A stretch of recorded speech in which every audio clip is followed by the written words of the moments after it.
Chaque jour, tu te réveilles avec un choix. Ce choix, ce n'est pas celui que le monde t'impose. Ce n'est pas celui des notifications, des réseaux sociaux, des mauvaises nouvelles ou des obligations qui t'écrasent. Non, ce choix, il est plus profond. Il est intérieur. C'est le choix de travailler sur toi-même, de ne pas vivre en pilote automatique, de ne pas remettre à demain ce que tu sais, au fond de toi, devoir faire aujourd'hui. Mais pourquoi est-ce si difficile de changer, de s'élever, de rester constant dans l'effort? Parce que le monde extérieur te tire dans toutes les directions, pendant que ta paix intérieure, elle, attend que tu viennes la chercher. Et c'est là que le stoïcisme entre en jeu. Le stoïcisme, ce n'est pas une simple philosophie. C'est une école de discipline mentale, une voie vers la liberté intérieure, une manière de voir la vie qui t'apprend à reprendre le contrôle de tes émotions, à cultiver ta résilience, à travailler sur ton caractère, jour après jour. Pas pour être parfait, mais pour être meilleur, un peu plus chaque jour. Imagine si tu te levais chaque matin avec la ferme intention de progresser, pas juste de survivre à la journée. Imagine si chaque difficulté devenait pour toi une occasion de grandir. Si chaque critique devenait un miroir pour t'améliorer. Si chaque instant devenait une opportunité de pratiquer le calme, la patience, la discipline, la gratitude. Travailler sur soi, ce n'est pas un luxe. C'est une nécessité. Car personne ne viendra te sauver. Personne ne viendra t'imposer la paix intérieure. Tu dois aller la chercher. Tu dois t'engager. Te lever, tomber et te relever encore. Et c'est là que le stoïcisme te donne les outils, les repères, les principes pour y arriver. Dans cette vidéo, je vais te partager 12 leçons puissantes issues du stoïcisme. Des idées simples, mais profondes. Des principes qui ont traversé les siècles, portés par des hommes comme Marc Aurèle, Épictète ou encore Sénèque. Ces leçons ne sont pas des théories abstraites. Elles sont concrètes.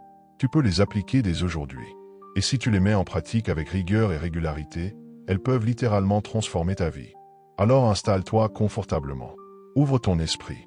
Et prépare-toi à découvrir ces 12 clés pour avancer avec force, sagesse et détermination sur le chemin de ta propre évolution. Leçon 1. Tu ne contrôles pas les événements, mais tu contrôles ta réponse. L'un des fondements les plus puissants du stoïcisme, c'est cette idée simple mais révolutionnaire. Tu ne contrôles pas ce qui t'arrive, mais tu contrôles ce que tu choisis d'en faire.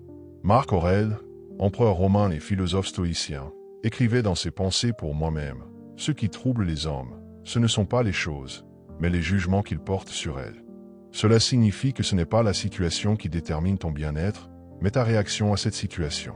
Un stoïcien ne cherche pas à fuir la réalité. Il ne nie pas la douleur, les pertes, les conflits ou les imprévus. Il les accepte comme faisant partie de la vie humaine. Mais il refuse de se laisser détruire intérieurement par ce qu'il ne peut pas changer. Imagine, tu perds ton emploi. Tu peux réagir par la colère, la panique, le désespoir. Ou tu peux te dire, c'est une épreuve. Elle m'appartient. Comment puis-je l'utiliser pour me renforcer? Que puis-je apprendre de cette chute?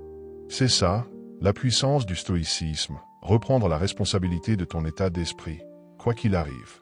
Car le vrai pouvoir, c'est le pouvoir sur soi. Celui que personne ne peut t'enlever. Commence aujourd'hui.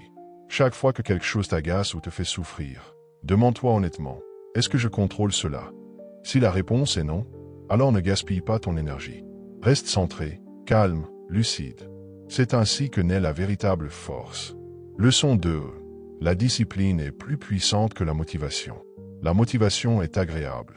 Elle te donne un coup de boost. Elle t'inspire. Mais elle est instable. Un jour, tu es motivé à te lever tôt, à faire du sport, à lire, à travailler sur toi. Le lendemain, rien, plus d'élan, juste de la fatigue ou de la paresse. C'est pour cela que les stoïciens n'ont jamais compté sur l'émotion ou l'envie. Ils ont cultivé la discipline, cette capacité à faire ce qui doit être fait, même quand tu n'en as pas envie. Épictète, ancien esclave devenu philosophe, disait « Si tu veux être bon, commence par croire que tu es mauvais. » En d'autres termes, il faut reconnaître ses faiblesses pour les transformer. Et cela demande de la rigueur quotidienne, pas des pics de motivation. La discipline, c'est ce que tu construis quand tu décides de te lever tous les matins à la même heure, de méditer, de lire, de travailler sur tes projets, même quand c'est difficile. C'est une forme de respect envers toi-même. C'est la preuve que tu veux vraiment progresser. Alors au lieu de chercher à être inspiré chaque jour, décide d'instaurer des routines, de créer une structure de vie qui te pousse vers le haut. La discipline, ce n'est pas une prison. C'est une liberté intérieure. Car une fois que tu n'as plus besoin d'attendre l'inspiration, tu deviens imparable. Leçon 3. La souffrance est un professeur, pas un ennemi. Le stoïcien ne fuit pas la douleur. Il ne la cherche pas non plus, mais il comprend qu'elle fait partie du chemin. Et surtout, il sait que la souffrance cache souvent une leçon essentielle pour sa propre évolution. Sénèque disait « Nous souffrons plus dans l'imagination que dans la réalité ». Ce que cela signifie, c'est que très souvent, notre esprit amplifie la douleur, l'étire, la rend plus dramatique qu'elle ne l'est. Mais quand tu choisis de regarder la souffrance en face, sans détour, tu te rends compte qu'elle a quelque chose à t'apprendre. Une trahison peut t'apprendre à mieux choisir les personnes à qui tu donnes ta confiance. Un échec peut t'enseigner la patience, l'humilité, la résilience. Une perte peut te reconnecter à l'essentiel, à ce qui compte vraiment. Au lieu de demander « Pourquoi moi ?», le stoïcien demande « Qu'est-ce que cette épreuve est en train de me montrer ?» Cette seule question transforme la douleur en outil de transformation. Et c'est peut-être ça, le plus grand secret du stoïcisme, comprendre que la souffrance n'est pas une fin, mais un passage. Un passage obligé pour accéder à un soi plus fort, plus sage, plus équilibré. Alors la prochaine fois que tu traverses une période difficile, souviens-toi, tu es en train d'être forgé. Et si tu tiens bon, si tu traverses cette tempête avec calme et conscience, tu en ressortiras plus solide que jamais. Leçon 4. Le présent est ton seul véritable pouvoir. Dans un monde qui nous pousse constamment à penser au futur ou à ressasser le passé, le stoïcisme nous rappelle une vérité simple mais essentielle. Le moment présent est tout ce que tu possèdes réellement. Marc Aurèle écrivait « Ne vis pas comme si tu avais 10 000 ans devant toi. La mort te guette. Pendant que tu vis, pendant que tu peux, deviens bon. » Ce n'est pas une invitation à avoir peur de la mort, mais à honorer la vie, ici et maintenant. Car combien de fois passes-tu à côté de ta journée, de tes possibilités, parce que tu es prisonnier de tes regrets ou de tes angoisses. Tu te dis que demain tu changeras, que plus tard tu seras prêt. Mais ce plus tard n'est jamais garanti. Le stoïcien comprend que le seul terrain sur lequel il peut agir, c'est le présent. Il y plonge pleinement. Il agit maintenant. Il médite, il s'entraîne, il progresse aujourd'hui. Pas demain. Pas quand les conditions seront parfaites. Parce qu'elles ne le seront jamais. Pose-toi cette question. Suis-je vraiment ici, maintenant? Lorsque tu manges, est-ce que tu manges en conscience ou bien tu scrolles sur ton téléphone? Quand tu marches, quand tu respires, quand tu parles à quelqu'un, est-ce que tu es présent ou ailleurs dans ta tête? Reviens à l'instant présent, encore et encore, car c'est là que se construisent la paix, la clarté et la puissance intérieure. Leçon 5. Ta valeur ne dépend pas de l'opinion des autres. Une erreur fréquente que nous faisons tous, c'est de chercher à être validé par notre entourage, nos amis, notre famille, nos collègues, voire même des inconnus sur Internet. On veut être aimé, reconnu, admiré. Mais à force de chercher cette validation extérieure, on oublie notre véritable pouvoir, l'estime de soi. Le stoïcisme enseigne que ta valeur ne dépend jamais de ce que les autres pensent de toi, mais uniquement de qui tu choisis d'être, de ce que tu fais, de la façon dont tu vis selon tes propres principes. Épictète disait, si tu veux être libre, ne cherche pas à plaire à tout le monde. Parce que plus tu vis pour plaire aux autres, plus tu t'éloignes de ton authenticité. Tu deviens une copie, un masque, une version déformée de toi-même. Un stoïcien reste centré. Il ne rejette pas les critiques, mais il ne s'y attache pas non plus. Il les observe, il les analyse, et il ne garde que ce qui peut l'aider à grandir. Le reste, il le laisse passer, comme un vent qui souffle, mais qui ne fait pas vaciller ses racines. Travaille chaque jour à renforcer ton propre regard sur toi-même. Demande-toi, est-ce que je suis fidèle à mes principes? Est-ce que j'agis avec intégrité, même quand personne ne me regarde? Parce que la vraie force ne réside pas dans l'image que tu donnes, mais dans la cohérence entre tes pensées, tes paroles et tes actions. Et ça, personne ne peut te l'enlever. Leçon 6. Ce qui t'arrive est moins important que ce que tu décides d'en faire. C'est une idée centrale du stoïcisme qui va plus loin que la simple acceptation. Ce n'est pas ce qui t'arrive qui détermine la qualité de ta vie, mais ce que tu décides d'en faire. Sénèque disait, le feu fait briller l'or et consume la paille. Cela signifie que les mêmes épreuves peuvent soit te briser, soit te révéler, selon ta manière de les affronter. Un échec peut être vu comme une fin ou comme un tremplin. Une trahison peut être vécue comme une blessure éternelle ou comme un avertissement qui te pousse à mieux choisir tes alliés. Même une douleur profonde, une perte, une chute, peuvent devenir des piliers de ta force intérieure, si tu choisis de les utiliser comme tels. Le stoïcien n'est pas naïf. Il ne nie pas l'impact des événements, mais il refuse de leur abandonner le pouvoir sur sa vie.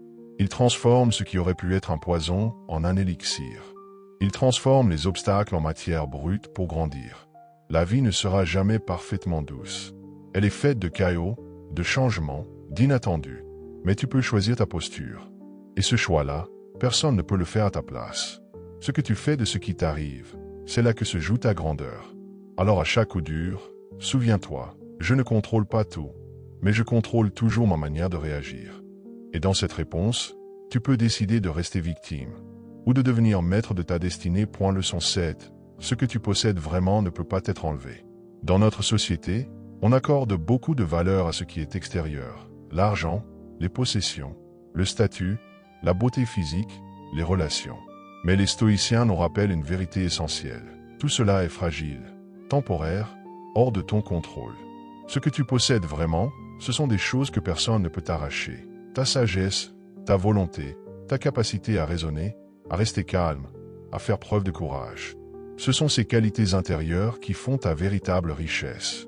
Sénèque disait, « Le sage est invulnérable, car il ne place sa sécurité ni dans la fortune, ni dans le pouvoir, mais dans lui-même. » Demande-toi un instant, si tu perdais tout ce que tu as matériellement, qui resterait? Est-ce que tu aurais encore quelque chose sur quoi te reposer? Une force intérieure, une clarté d'esprit, une stabilité émotionnelle? Le stoïcien ne méprise pas les biens matériels. Il les utilise avec gratitude, mais sans attachement. Il sait que leur perte ne signifie pas sa fin. Il bâtit son identité sur des fondations solides, ses choix, sa vertu, son intégrité. Et c'est cette stabilité intérieure qui te rend vraiment libre. Car tant que ton bonheur dépend de l'extérieur, il est vulnérable. Mais quand il repose sur ce que tu cultives en toi-même, alors plus rien ne peut te faire tomber. Leçon 8. La mort est un rappel, pas une menace. C'est un sujet que beaucoup évitent. La mort fait peur. Elle dérange. Mais pour les stoïciens, la conscience de la mort est l'un des plus puissants moteurs de transformation intérieure. Marc Aurèle méditait chaque jour sur la finitude de la vie. Non pas pour sombrer dans la tristesse, mais pour mieux vivre le moment présent, avec intensité, avec sens, avec gratitude. Il écrivait, « Tu pourrais mourir aujourd'hui. Agis donc en conséquence. » Ce que cela signifie, ce n'est pas qu'il faut vivre dans l'angoisse, mais dans l'urgence consciente. Celle qui te pousse à arrêter de remettre à demain ce que ton cœur te réclame de faire aujourd'hui. Celle qui te pousse à ne plus gaspiller ton énergie dans la colère, la jalousie, les regrets. Celle qui t'invite à aimer pleinement, à pardonner, à t'engager dans ce qui a du sens. La mort, dans la perspective stoïcienne, n'est pas une punition. C'est une loi naturelle. Une compagne silencieuse qui te rappelle que chaque instant est un cadeau non garanti. Alors pose-toi cette question simple, si aujourd'hui était mon dernier jour, est-ce que je serais fier de comment je le vis? Si la réponse est non, alors c'est peut-être le moment de changer quelque chose. Leçon 9. Le vrai bonheur vient de la maîtrise de soi. On te fait croire que le bonheur, c'est obtenir plus de succès, plus de confort, plus de reconnaissance. Mais les stoïciens te montrent une autre voie. Le bonheur ne dépend pas de ce que tu acquiers, mais de ce que tu maîtrises en toi-même. Épictète disait, « Personne n'est libre s'il n'est pas maître de lui-même. » Et c'est là que se trouve la clé. Le bonheur durable naît de la maîtrise de ton esprit, de tes désirs, de tes impulsions. Quand tu n'es plus esclave de ta colère, de ta paresse, de ton envie ou de ta peur, tu te libères. La maîtrise de soi, ce n'est pas de la rigidité. C'est une forme de souveraineté intérieure. C'est savoir dire non quand il le faut. C'est garder son calme quand tout s'agite. C'est ne pas réagir au quart de tour. C'est choisir en conscience au lieu d'agir par automatisme. Et surtout, c'est cette maîtrise qui te permet de rester aligné avec tes valeurs, quelles que soient les circonstances. Tu ne te laisses plus balayer par les tempêtes extérieures, parce que tu as construit un gouvernail solide à l'intérieur. Ce travail est difficile. Il demande des efforts quotidiens, mais il est profondément libérateur. Et plus tu progresses dans cette voie, plus tu te rends compte que le bonheur n'était pas au bout du chemin. Il était dans la manière de marcher. Leçon dit, le monde extérieur ne te doit rien, mais toi, tu te dois tout. C'est une vérité qui peut piquer au début, mais qui libère à long terme. Le monde ne te doit rien. Il ne te doit pas la réussite, ni l'amour, ni la compréhension, ni même la justice. Attendre que l'extérieur se conforme à tes désirs, c'est ouvrir la porte à la frustration permanente. Le stoïcisme ne t'invite pas à être fataliste, mais à reprendre 100% de responsabilité sur toi-même. Tu ne contrôles pas tout ce qui t'arrive, mais tu contrôles toujours ce que tu choisis de faire avec ça. Et ça, c'est immense. Sénèque disait, « Ce n'est pas parce que les choses sont difficiles que nous n'osons pas, c'est parce que nous n'osons pas qu'elles sont difficiles. » Cette phrase renverse totalement la posture de victime. Elle te remet au centre de ta vie. Arrête d'attendre qu'on te donne l'opportunité parfaite. Crée-la. Ne te plains pas de ce que tu n'as pas reçu. Travaille à le mériter. Chaque jour, demande-toi, qu'est-ce que je peux faire aujourd'hui pour m'élever, pour progresser, pour être fier de moi? Parce que tu n'as pas de pouvoir sur la météo, les autres, l'économie ou la politique. Mais tu as le pouvoir absolu sur ta discipline, ta régularité, ton état d'esprit. Et ce pouvoir-là peut te faire traverser tous les orages. Leçon 11. Tes émotions ne sont pas tes ennemis, mais tes messagers. Le stoïcisme est souvent mal compris. Certains pensent que c'est une philosophie froide qui rejette les émotions. Mais c'est tout le contraire. Le stoïcien ne nie pas ses émotions. Il les écoute, les comprend, les canalise. Il ne les laisse simplement pas le gouverner.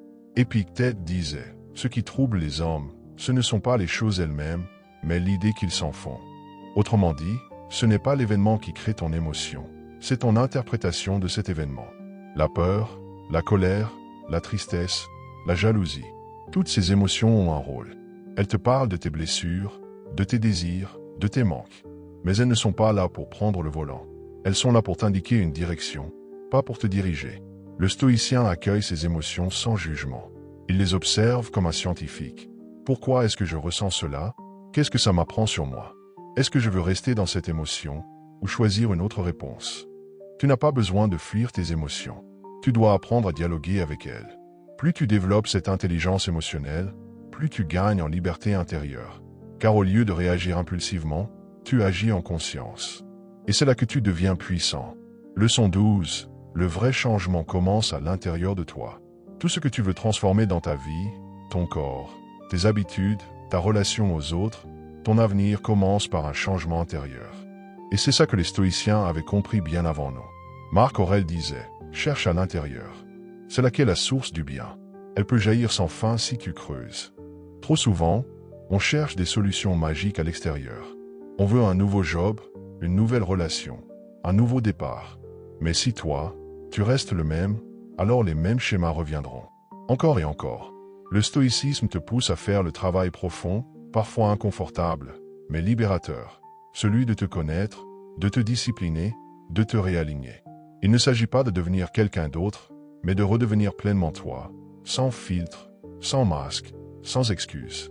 Et ce travail, il ne se fait pas en un jour. Il se fait chaque jour. C'est pourquoi la phrase clé de cette vidéo est si puissante. Oblige-toi à travailler sur toi chaque jour. Parce que ce n'est pas l'intensité qui compte, mais la régularité. Ce n'est pas ce que tu fais une fois de temps en temps, mais ce que tu cultives chaque jour, en silence, avec persévérance, même quand personne ne te regarde. C'est cette constance, cette exigence envers toi-même, qui finit par te transformer, et qui transforme, par ricochet, tout ce que tu touches. Parce qu'en changeant en toi ce que tu peux, tu changes autour de toi ce que tu croyais immuable. Tu es ton propre chef-d'œuvre. Chaque jour qui passe est une opportunité. Une opportunité de devenir un peu plus fort que la veille. Un peu plus sage, plus lucide, plus en paix avec toi-même. Les 12 leçons que tu viens d'entendre ne sont pas des citations à mémoriser, mais des clés. Des clés pour ouvrir les portes d'une vie intérieure plus riche, plus libre, plus puissante. Le stoïcisme n'est pas une philosophie morte dans les livres. C'est une discipline vivante, une manière de marcher dans le monde avec clarté, courage et dignité. C'est refuser de subir, refuser de se plaindre, refuser d'attendre. C'est prendre la responsabilité totale de ta transformation. Chaque matin, chaque soir, chaque instant. Rappelle-toi ceci, la personne que tu veux devenir ne va pas apparaître par magie. Tu dois la forger, la façonner, la bâtir, à la sueur de ta volonté. Personne ne peut le faire à ta place. Mais si tu avances un pas après l'autre, si tu continues à apprendre, à réfléchir, à agir, si tu acceptes l'effort, l'inconfort, la patience, alors, tôt ou tard, tu ne te reconnaîtras plus. Tu regarderas en arrière et tu diras « J'ai changé, et je ne retournerai jamais en arrière ». Travaille sur toi, chaque jour, même quand c'est dur. Parce que c'est dans cette discipline que tu trouveras ta vraie liberté.